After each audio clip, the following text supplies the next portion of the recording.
Bem-vindos à nossa conversa de hoje. Vamos mergulhar a fundo num tema fascinante. A vida e as ideias de Agostinho de Hipona, uma figura, assim, monumental. Exato.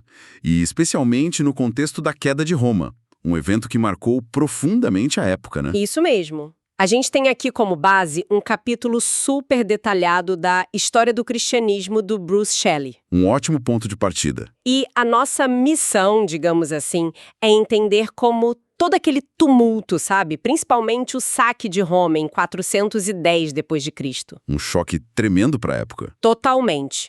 Como isso impactou o Agostinho e, mais importante, como as respostas que ele deu a essa crise acabaram moldando, olha, séculos de pensamento ocidental. Influenciando tanto a teologia católica quanto a protestante, né? É impressionante o alcance dele. Exato. Então, vamos lá, vamos desvendar os pontos cruciais dessa história. Começando por esse evento que abalou o mundo antigo. O saque de Roma em 410. Roma, a chamada Cidade Eterna, ficou séculos sem ver um inimigo ali dentro dos seus muros.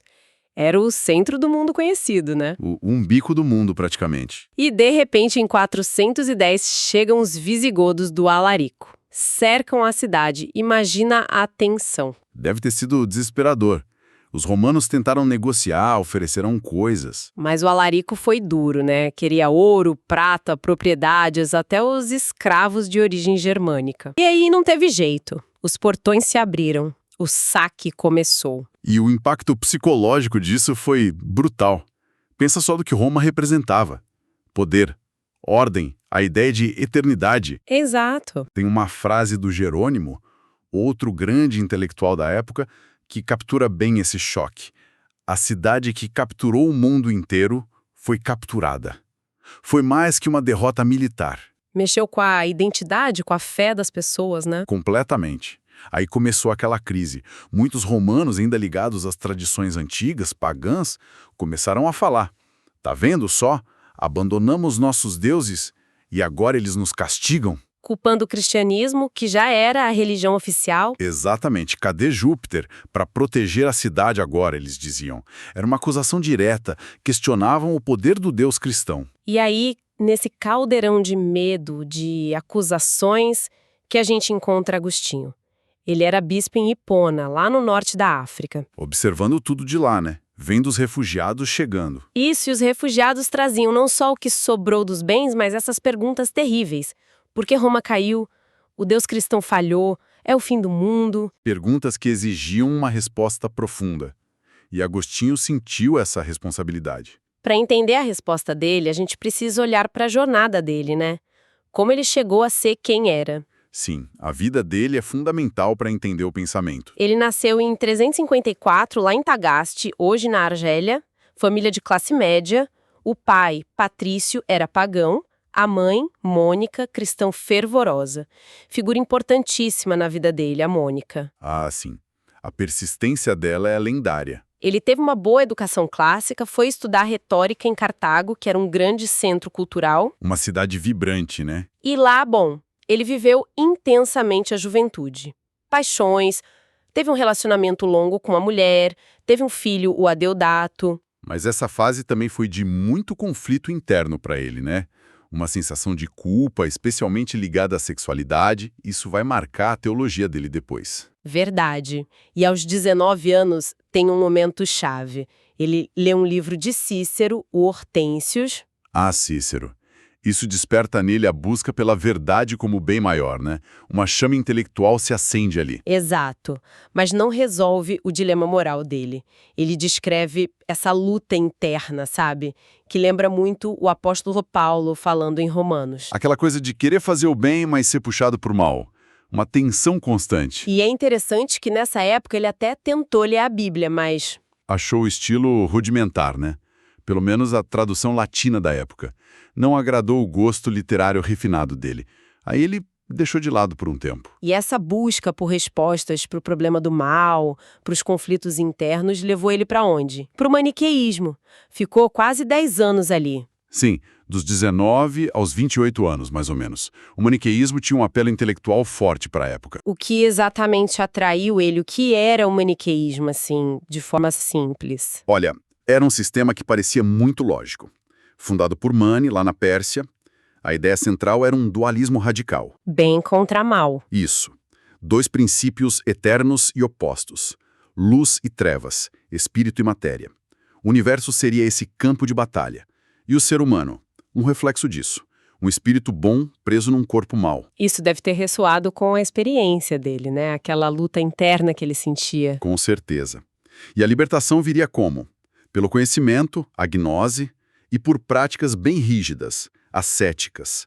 Nada de carne, vinho, sexo, riquezas. Para enfraquecer a parte material, entende? Entendi. E eles tinham uma visão diferente de Jesus também, né? E do Antigo Testamento. Sim, viam Jesus como um ser puramente espiritual, que não sofreu de verdade. E rejeitavam o Antigo Testamento, achavam que era obra do Deus mau.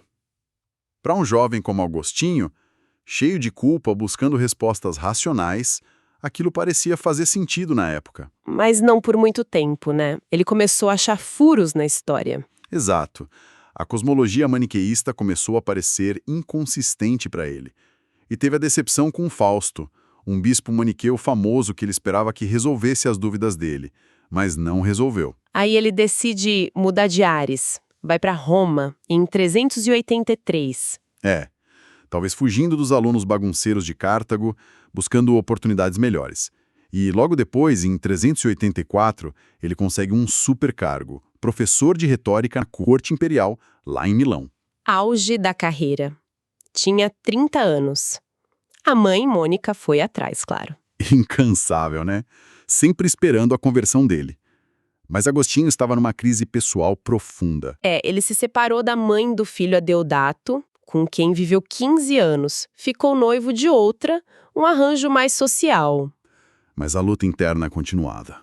Ele mesmo fala num turbilhão vicioso de sexo. A angústia era enorme.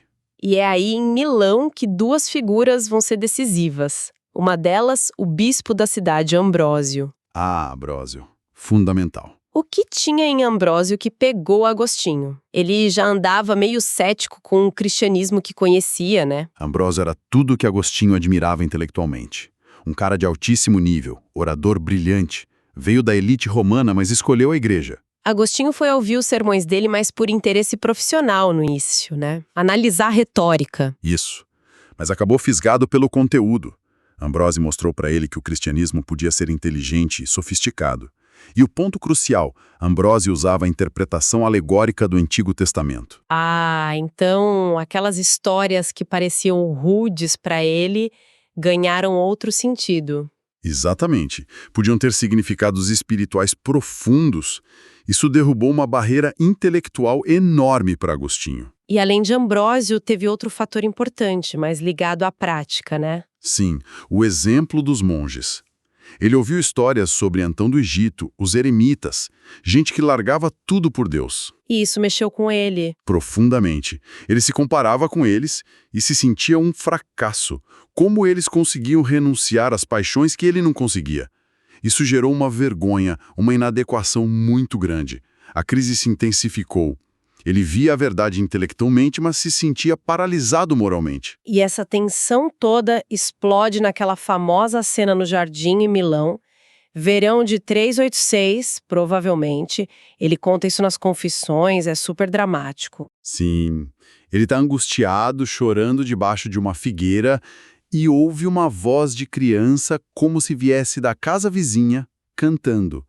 Tole lege. Tole lege, pegue e leia. Ele interpreta como um comando divino. Pega o livro das cartas de Paulo, que estava ali perto com o amigo Alípio, abre ao acaso. E lê Romanos 13, versículos 13 e 14. Exato.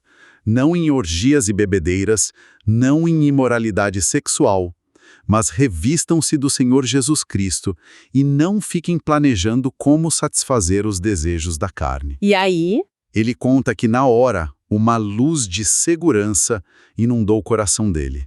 A dúvida sumiu. A luta acabou. Foi instantâneo. Que momento. Aí ele larga a carreira Se prepara e é batizado por Ambrósio na Páscoa de 387, junto com o filho Adeodato e o amigo Alípio. Uma virada completa. Decide voltar para a África para viver uma vida mais reclusa, de estudo. Só que a tragédia bate de novo na porta dele. Pois é, no caminho de volta, esperando o navio em Ostia, perto de Roma, a mãe dele, Mônica, fica doente e morre. Nossa, que golpe. Um golpe imenso. Mas ele descreve a morte dela com uma certa serenidade, confiante na salvação dela. Ele continua a viagem, chega em Tagaste, a cidade natal, funda uma pequena comunidade monástica lá. Mas perde o filho também, né? Sim, pouco tempo depois, em 388 ou 389, o filho Adeodato, que era um jovem brilhante, morre também, ainda adolescente. Essas perdas parecem ter reforçado o desejo dele de se afastar do mundo. Só que o mundo não deixou ele quieto, né? Como ele acabou virando o bispo de Hipona? Parece que foi meio contra a vontade dele. Totalmente contra a vontade. Ele até evitava as cidades onde sabia que não tinha bispo, porque a fama dele já era grande e ele tinha medo de ser capturado pelo povo.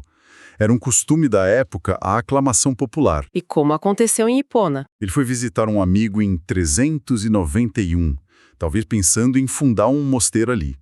Estava num culto e o bispo da cidade, Valério, já idoso, que era grego e tinha dificuldade com o latim, comentou que precisava de um padre para ajudar. E a multidão? Reconheceu Agostinho. Agarraram ele, levaram à força até o Valério, gritando para ele ser ordenado padre.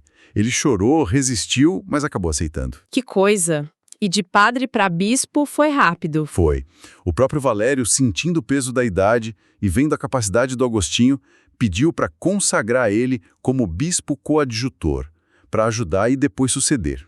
Era meio irregular na época, mas aceitaram. E quando Valério morreu? Por volta de 396, Agostinho, com 43 anos, se tornou o único bispo de Hipona e ficou nesse posto por 33 anos, mergulhado de cabeça nas grandes questões da igreja da época. E a primeira grande briga foi com os donatistas.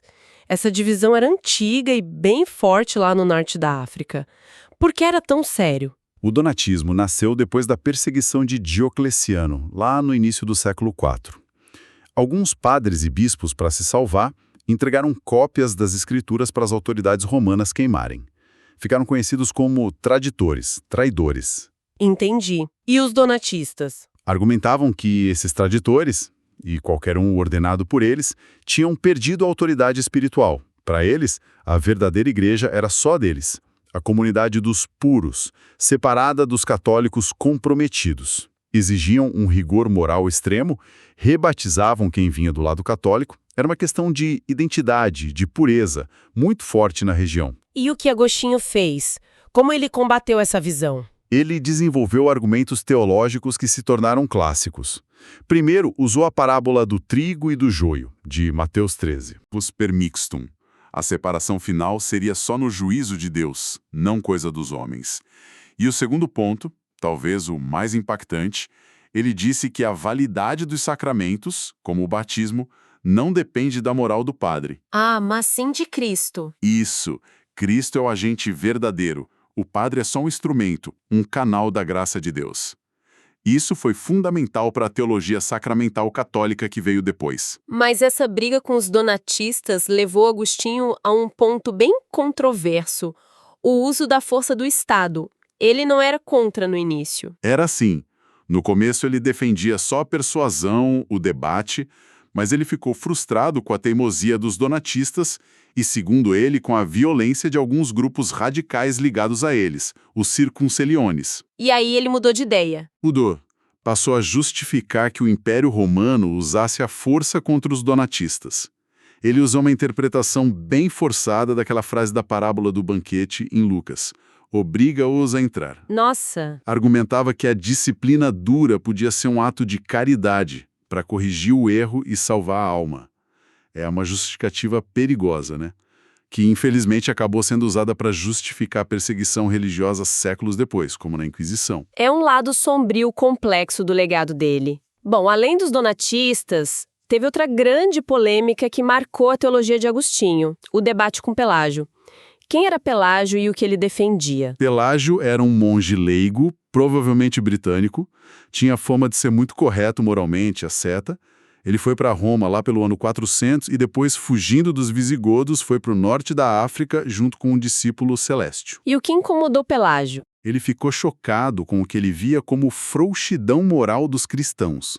Muita gente usava a desculpa da fraqueza humana, da necessidade da graça, para justificar o pecado, na visão dele. Entendi. Então a teologia dele foi uma reação a isso.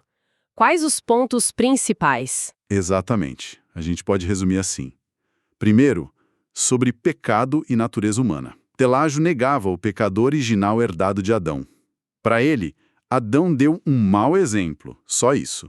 Cada pessoa nasce com a mesma capacidade de escolher o bem ou o mal que Adão tinha antes de cair. O livre-arbítrio estaria intacto. Então a morte não seria consequência do pecado de Adão. Não para Pelágio. Seria algo natural. Ele até dizia que era possível, teoricamente, viver sem pecar. Bem otimista, né? E sobre a graça e a salvação? Para ele, a graça de Deus era, principalmente, a capacidade natural que a gente recebe na criação, o livre-arbítrio, a lei de Moisés e o exemplo de Cristo. Não precisava de uma graça interna irresistível para escolher o bem. A salvação dependeria do esforço humano em obedecer. Uma visão meio estoica, sabe? De autocontrole. Ele também negava a predestinação no sentido que Agostinho daria. Deus só saberia de antemão quem usaria bem o livre-arbítrio. Nossa, isso é o oposto da experiência do Agostinho, né? Com toda aquela luta dele contra o pecado, a sensação de impotência sem Deus. Exato. Foi um choque frontal. A teologia de Agostinho nasceu dessa experiência dramática dele. Para Agostinho, a humanidade inteira pecou em Adão. Herdou uma natureza caída. Viramos uma massa peccati, uma massa de pecado, incapaz de escolher o bem que salva por conta própria. A vontade estaria escravizada. Então a salvação dependeria totalmente da graça de Deus. Totalmente. Da graça preveniente que vem antes e irresistível. Um presente gratuito de Deus que não só capacita, mas que move a vontade para crer e para perseverar. E essa graça, geralmente, viria pela igreja, pelos sacramentos, começando pelo batismo, que apagaria a culpa do pecado original. A dependência de Deus era total. E isso leva àquela doutrina complicada da predestinação em Agostinho, certo? Sim, é a consequência lógica. Se a salvação depende só da graça irresistível, e nem todo mundo é salvo, então Deus, desde sempre, escolheu soberanamente, predestinou quem receberia essa graça. Inclusive o dom de perseverar até o fim. Uma doutrina dura. Muito. Gerou muito debate.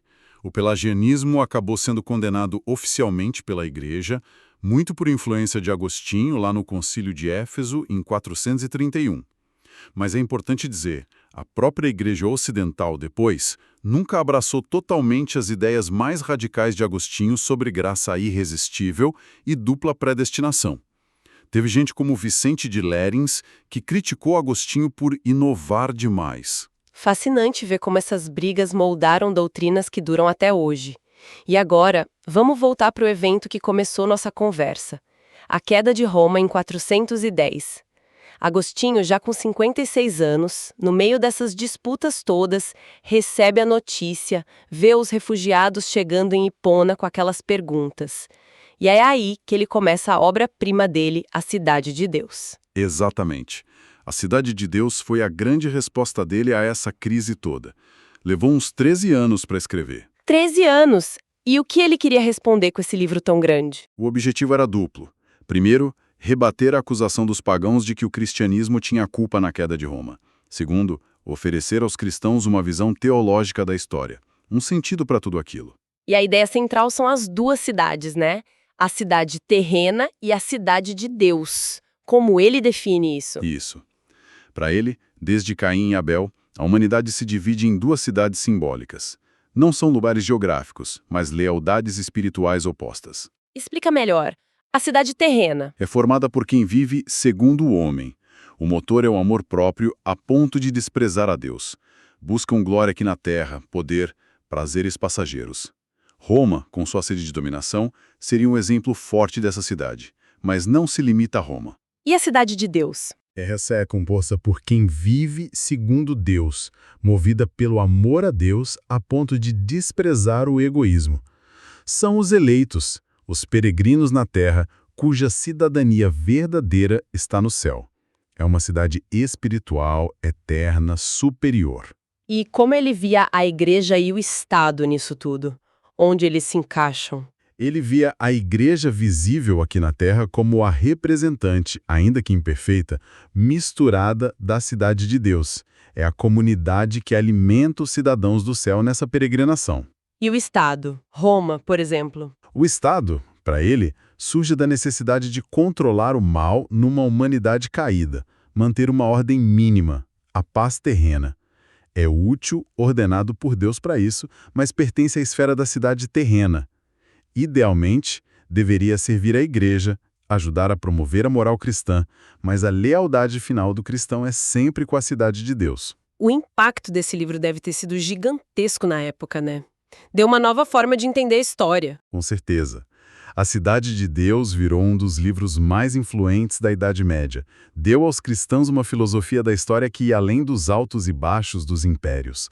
Roma podia cair, mas a Cidade de Deus continuaria e venceria. Isso trouxe consolo, esperança e também justificou a influência crescente da Igreja depois que o Império Romano ruiu no Ocidente. Moldou a relação Igreja-Estado por séculos. E a vida de Agostinho termina de um jeito quase simbólico, né? No meio de mais caos, mais invasões. Pois é. Os últimos anos dele foram marcados pela invasão dos vândalos, outro povo germânico que chegou no norte da África em 429. Uma conquista brutal. E eles chegaram a Hipona. Sim, em 430, eles cercaram Hipona. Agostinho, já com 76 anos, doente, viveu os primeiros meses do cerco.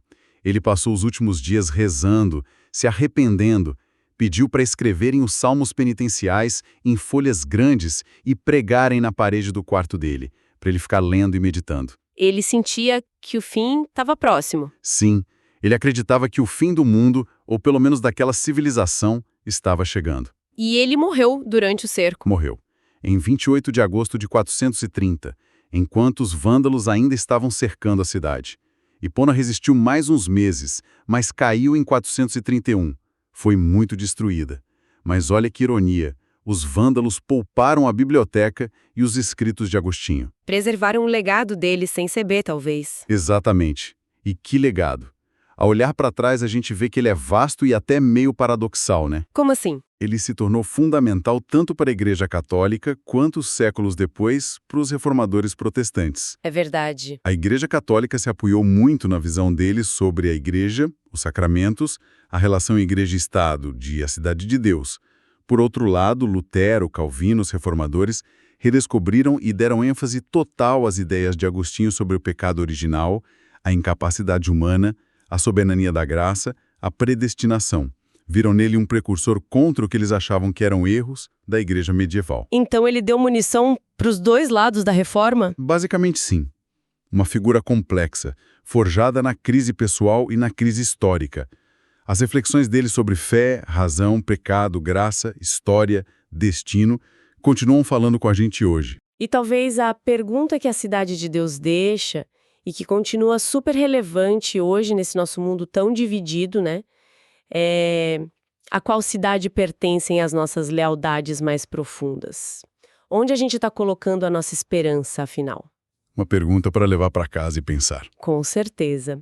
Bom, chegamos ao final da nossa conversa de hoje. Foi ótimo mergulhar nesse universo de Agostinho. Sempre um prazer. É um pensador inesgotável. Ao finalizar, informamos que teremos um novo episódio na semana que vem. Deus abençoe todos os ouvintes.